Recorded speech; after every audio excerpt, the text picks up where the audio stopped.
On the other side, Kanao admitted that it was cold here and her body was trembling because of it. She said that Duma was on a completely different level compared to the demons she had defeated before. She said that anger was the reason she was able to stand against this demon until now. She felt as if her throat was boiling, and this pain would not stop unless she screamed. But instead she decided to go berserk and unleash all that anger and hatred on this monster who killed her family. She rushed toward him at great speed. She used the 5th form of flower breathing. She unleashed 9 attacks at once. But Duma always seemed amused and had no difficulty fending them off, and he used his abilities to counter her. But Kanao immediately used the 2nd form and shattered the ice. Duma realized that Kanao's eyes were special, giving her strong and sharp vision that helped her easily avoid his swift attacks. He said that she could anticipate his attacks by watching the movements of his joints. At this point, he decided to target her eyes since they were her source of strength.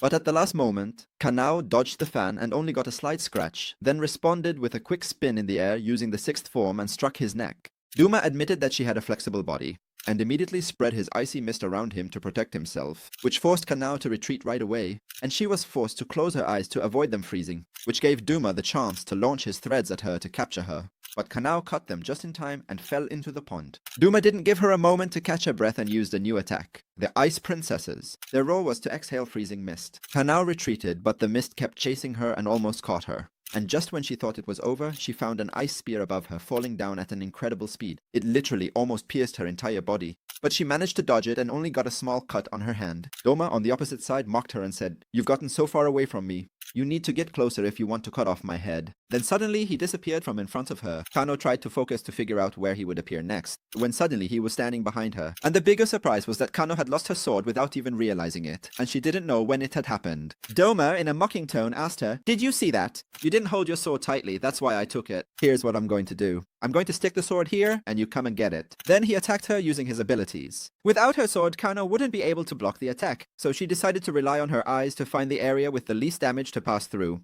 But even so, she suffered multiple wounds on her face. Then suddenly, the ceiling of the room collapsed. It was Inosuke who arrived just in time and saved Kanao, and he was excited because he had finally found an upper moon to fight.